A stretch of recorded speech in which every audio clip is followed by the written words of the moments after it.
ஒரு பிரம்மாண்டமான கதவு இருக்குன்னு வைங்க. அதுல ஒரு ஊசி முனை அளவுல மிகச் சிறிய சாவித்துவாரம் ஒண்ணு இருக்கு.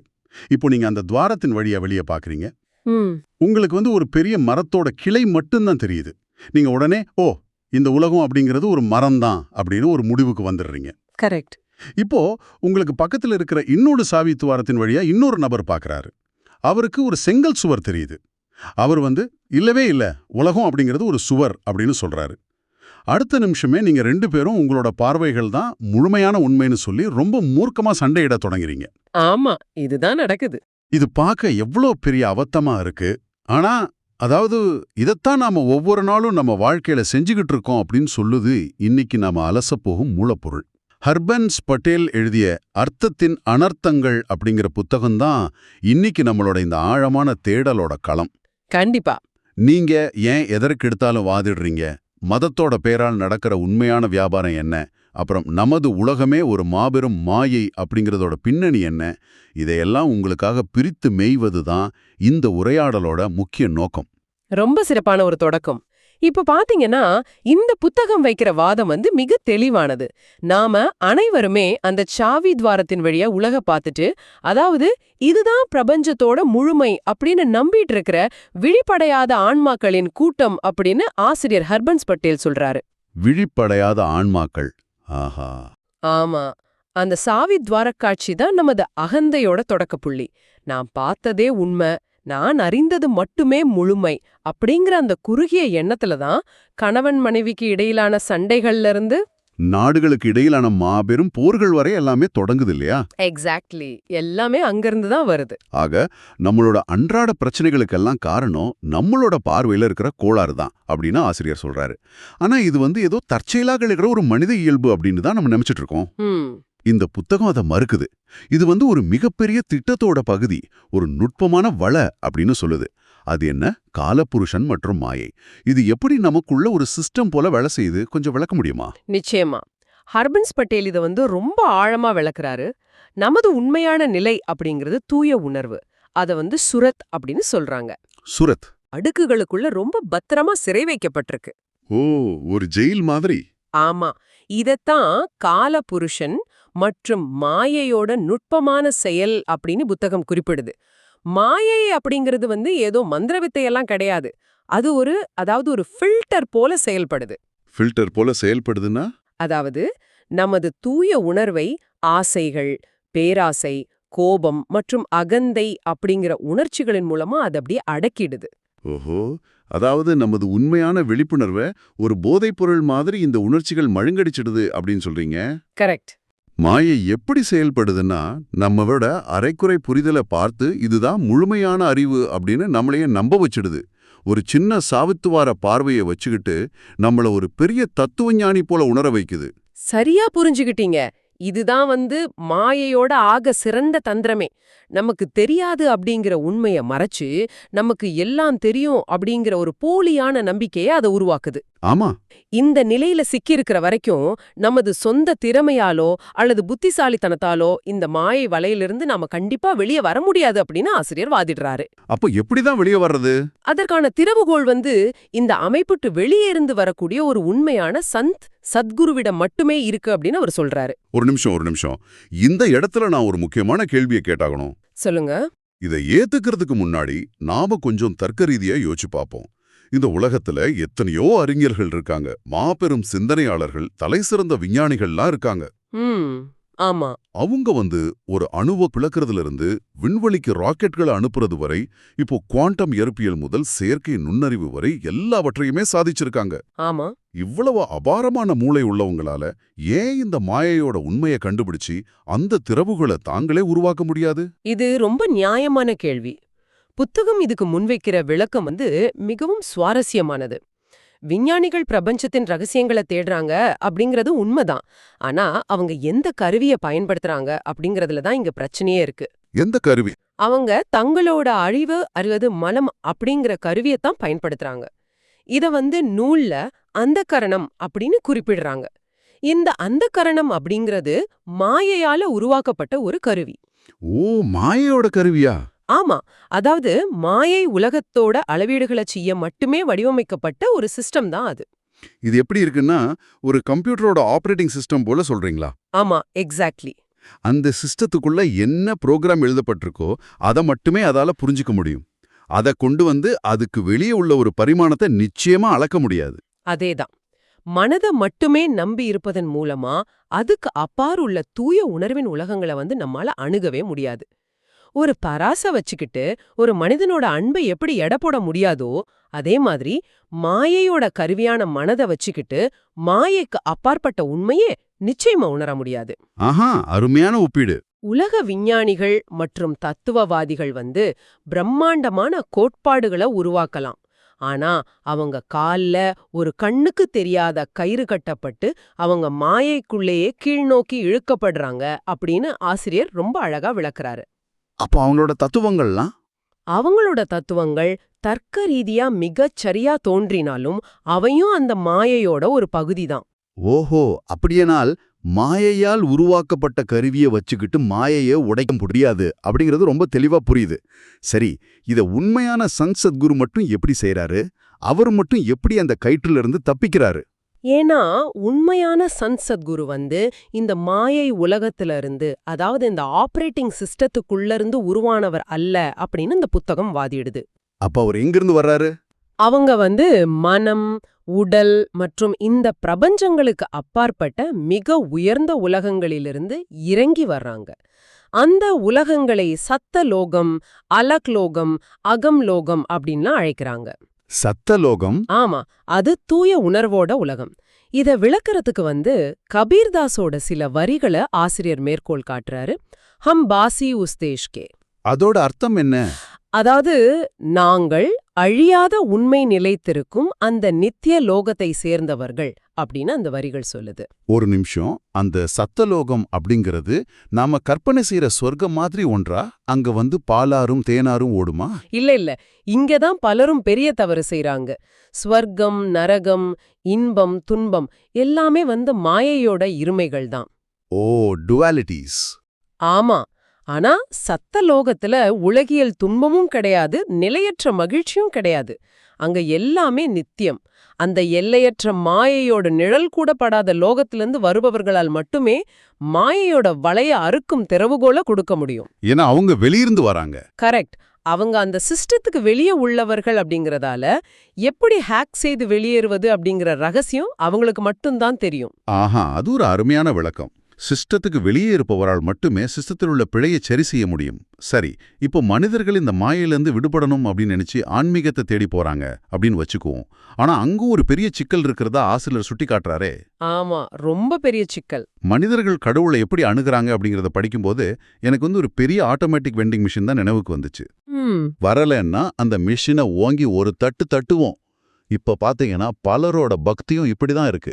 கடவுளே, நான் உனக்கு 100 ரூபாய் காணிக்க போடுறேன், எனக்கு பதவி உயர்வு கொடு, நான் 2 கிலோ இனிப்பு படைக்கிறேன், என் குழந்தைக்கு நல்ல மதிப்பெண் கொடு. ஆமா, கரெக்ட். பிரார்த்தனைய வந்து ஒரு நாணயம் போல உள்ள போட்டுட்டு உலகியல் லாபங்களை விடியீழாக எதிர்பார்க்கறாங்க. இது எப்படிங்க பக்தியாகும்? நீங்க சொல்ற இந்த வியாபார பக்தியை தான் ஹர்பன்ஸ் படேல் மிக கடுமையாக விமர்சிக்கிறார். மனிதர்கள் தங்களை பல்வேறு மதச்சடங்குகளுக்கும் ஆன்மீக பயணங்களுக்கும் அர்ப்பணிப்பதா நினைச்சுக்கிறாங்க. ஆனா அவங்களோட வேண்டுதல்களை கொஞ்சம் கூர்ந்து கவனிச்சா எல்லாமே சுயநலம்தான். ஆமா, அதுல இருக்கிறது செல்வம், புகழ், சொத்து அப்படின்ட்டு இந்த மாயை உலகத்தோட அழியக்கூடிய பொருட்களை நோக்கிய ஆசை மட்டும்தான்.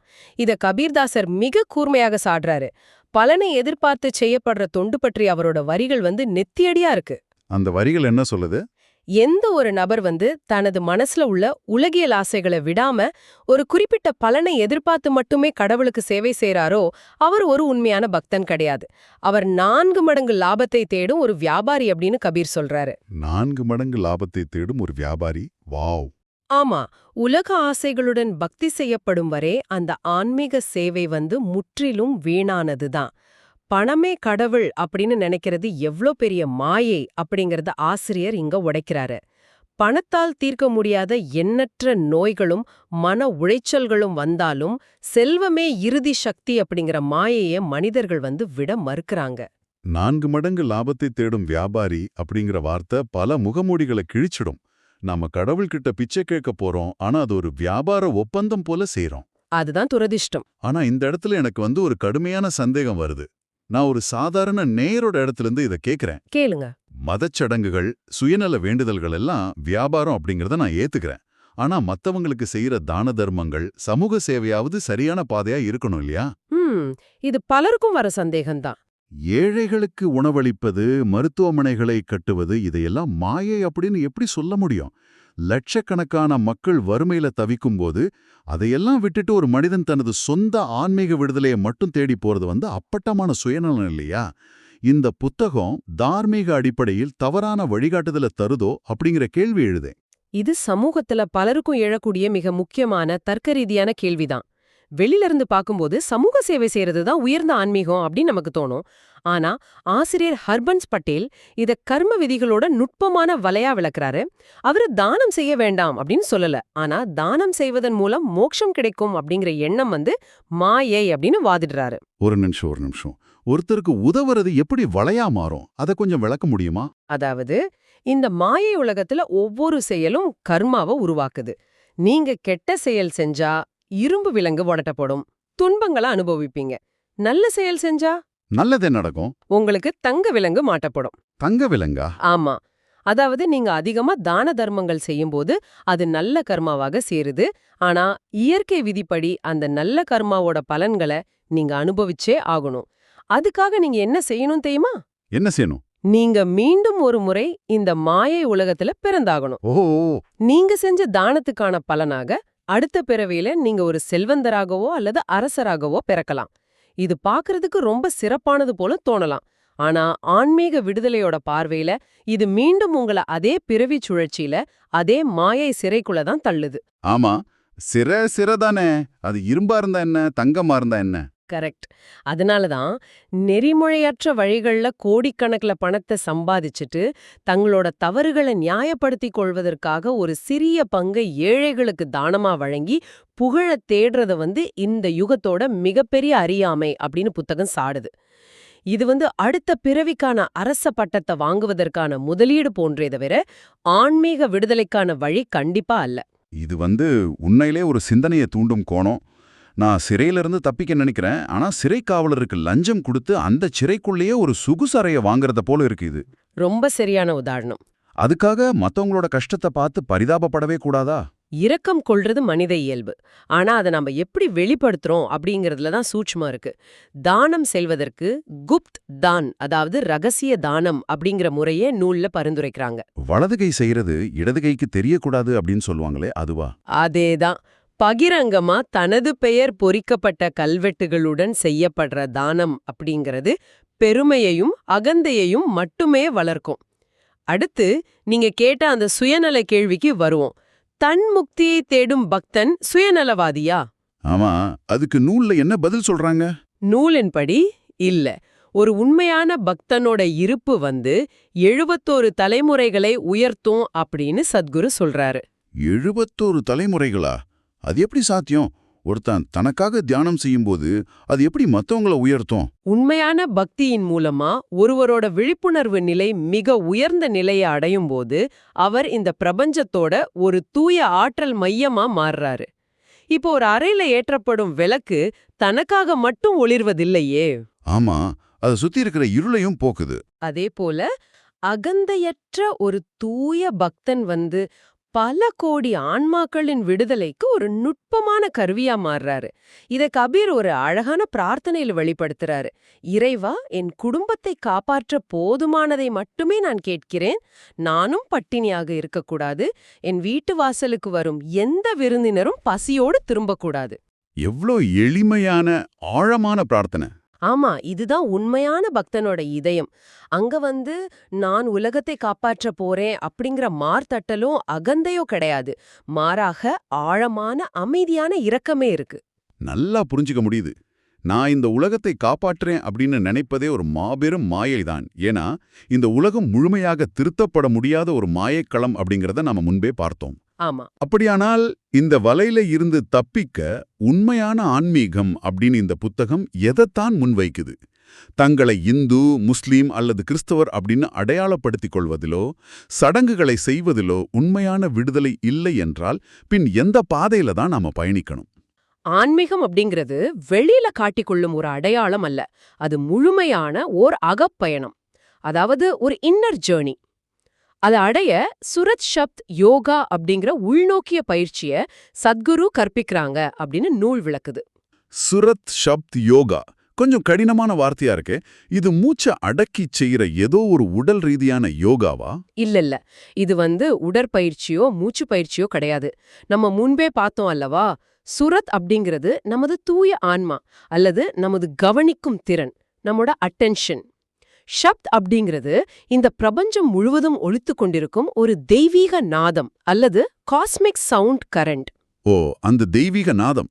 ஆமா, நமது மனம் அப்படிங்கிற ரேடியோவை மாயையோட உலகியல் அலைவரிசையிலிருந்து மாற்றி அந்த உள்நோக்கிய ஷப்த் அலைவரிசையோடு இணைக்கும் பயிற்சி தான் இது.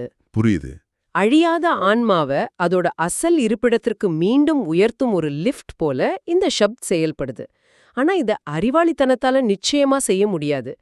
ஆழமான பணிவு மட்டுமே இதற்கு உதவும். அந்த பணிவு எப்படி இருக்கணும் அப்படின்னு நீங்க சொல்லும்போது எனக்கு ஒரு விஷயம் தோணுது. நாம ஒவ்வொரு நாளும் எவ்வளோ ஆற்றலை வீணடிக்கிறோம், மத்தவங்க நம்மள பற்றி என்ன நினைப்பாங்க அப்படின்னு கவலைப்படுறதுலயும், சமூக ஊடகங்கள்ல போலியான பிம்பத்தை கட்டமைக்கிறதுலயுமே நம்மளோட விழிப்புணர்வு கரையுது. உண்மைதான். ஆனா உள்ளூர நாமெல்லாம் தங்களை மிகவும் குற்றமற்றவர்கள் அப்படின்னு நினைச்சுக்கிறோம். அந்த அகந்தைய உடைக்க ஒரு உண்மையான பக்தன் எப்படி இறைஞ்சிரான் அப்படிங்கிறத படிக்கும்போது உண்மையாவே மெய்சில் இருக்கிறது. நூல்ல குறிப்பிடப்படும் ஒரு வரி, மை அப்ராதி ஜனம் கா, அதாவது நான் பிறப்பிலிருந்தே குறைபாடுடையவன். ஆமா, நான் எண்ணற்ற தவறுகளை செய்திருக்கேன். என் தவறுகளை செய்வதில நான் ஒருபோதும் சோர்வடையவில்லை. நான் தலைமுதல் கால் வரை குறைகளால் நிறைந்தவன். உமது கண்களுக்கு முன்பாகவே நான் தவறி விழுகிறேன். அப்படி இருக்க நான் எப்படி உங்களுக்கு பிரியமானவனாக இருக்க முடியும்? ஆஹா. இப்படி கசிந்து உருகும் அந்த பணிவுதான் உண்மையான ஆன்மீகத்தோட முதல் படி. தன்னிடம் ஒரு குறைபாடும் இல்ல அப்படின்னு நினைப்பவனால எப்படி இறைவனை நோக்கி ஒரு அடிக்கூட எடுத்து வைக்க முடியும்? இந்த அகந்தை அழிதலே ஆன்மீகத்தோட அடித்தளம். இந்த பணிவு வந்தாலே பாதி மாய விலகிடும் இல்லையா? ஆனா இப்ப நிதர்சனம் என்னென்றால், பலரும் மேடைகள்ல ஆன்மீகத்தை மணிக்கணக்கா பேசுறாங்களே தவிர வாழ்க்கையில ஒரு சிறுதுளி பணிவை கூட கடைபிடிப்பதில்ல. அதுதான் பெரிய சோகம். புத்தகங்களை படிச்சுட்டு சொற்பொழிவாற்றுவது ரொம்ப எளிது. பேசுறது வேற, அதை வாழ்ந்து காட்டுறது வேற. மிக சரியான புள்ளி. இதேதான் கபீர்தாசர் கத்னி மற்றும் கர்ணி அப்படின்னு இரண்டாக பிரிக்கிறாரு. கத்னி, கர்ணி. ஆமா, கத்னி அப்படிங்கிறது வெறும் வாய்வார்த்தை, மேடை பேச்சு. கர்ணி அப்படிங்கிறது உண்மையான செயல்பாடு, உள்நோக்கிய அனுபவம். ஹர்பன்ஸ் பட்டேல் தனது நூல்ல இத ரொம்ப ஆழமா விவாதிக்கிறாரு. உண்மையான ஆன்மீகத்துல வாய்வழி அறிவுக்கு எந்த முக்கியத்துவமும் கிடையாது. முக்கியமானது உள்நோக்கிய செயல்முறை மட்டுமே. கருணி பின் கத்னி கதே அப்படிங்கிற கபீரோட வரிகள் இத கடுமையா விமர்சிக்குது. அந்த வரிகளோட அர்த்தம் என்ன? எந்த செயலும் செய்யாம, அகப்பயிற்சி எதுவும் இல்லாம வெறும் வார்த்தைகளை மட்டும் பேசிக் கொண்டிருப்பவர்கள் எங்கோ கேட்டத அப்படியே திரும்ப திரும்ப கூறிக்கொண்டு குறைக்கும் நாயை போல வீணாக சுற்றித் திரிகிறார்கள் அப்படின்னு அவர் சாடுறாரு. குறைக்கும் நாய். எப்பேற்பட்ட சவுக்கடி இது! நாம பல ஆன்மீக பேச்சாளர்களை பார்க்கறோமே, அவங்க வெறும் வார்த்தைகளால ஒரு கற்பனை விருந்த படைக்கிறாங்க. ஆனா அந்த கற்பனை உணவால யாருடைய ஆன்மீக பசியும் தீர்வதில்லை அப்படிங்கிறது எவ்வளோ ஆழமான உண்மை. கண்டிப்பா. அதனாலதான் நூலோட முடிவுல ஆசிரியர் ஹர்பன்ஸ் பட்டேல் ரொம்ப உறுதியா வலியுறுத்துறாரு. வெளியுலக பகட்டுகள் எல்லாம் விடுங்க, ஒரு உண்மையான சத்குருவை தேடுங்க, தூய சத்சங் எனப்படும் நல்லிணக்க கூட்டங்கள்ல கலந்துக்கங்க. எல்லாவற்றுக்கும் மேலாக சுரத் ஷப்த் யோகா அப்படிங்கிற உள்நோக்கிய பயிற்சியை செய்யுங்க. மற்றபடி நாம செய்யும் அனைத்து தர்க்கங்களும் முட்டாள்தனமான விவாதங்களும் நம்மளை இந்த மாய வலைக்குள்ளதான் மேலும் மேலும் தள்ளும். நமது மூளையோட நமது அறிவோட எல்லைகள் எங்கு முடிவடைகிறதோ அங்கதான் உண்மையான ஆன்மீகம் தொடங்குது. அப்பப்பா, எவ்வளோ ஆழமான நம்மையே புரட்டி போடும் பயணம் இது. ஹர்பன்ஸ் பட்டேலின் அர்த்தத்தின் அனர்த்தங்கள் அப்படிங்கிற இந்த புத்தகத்திலிருந்து நாம இன்று அலசியத ஒரு கணம் சுருக்கமாக பார்ப்போம். சரி. இந்த உலகம் நாம நினைக்கிற போல நாம கண்ணால் பார்க்கும் தட்டையான இடம் அல்ல. இது கால புருஷன் மற்றும் மாயையால் பின்னப்பட்ட ஒரு பிரம்மாண்டமான சிறைசாலை. ஒரு சிறிய சாவித்வாரத்தின் வழியாக பார்த்துட்டு முழு உலகமும் இதுதான் அப்படின்னு நாம ஏமாந்துட்டு இருக்கோம். நமது மூளையால, அதாவது இந்த சிஸ்டத்துக்குள் இருக்கும் ஒரு கருவியால இந்த மாயைய நிச்சயமா உடைக்க முடியாது. ஆமா, முடியாது. அதுக்கு சிஸ்டத்துக்கு வெளியே இருந்து வரும் சத்குருவோட வழிகாட்டுதல் தேவை. கடவுள்கிட்ட நாம செய்யும் காணிக்கை பேரம் பக்தியே அல்ல, அது லாபம் தேடும் வியாபாரம்.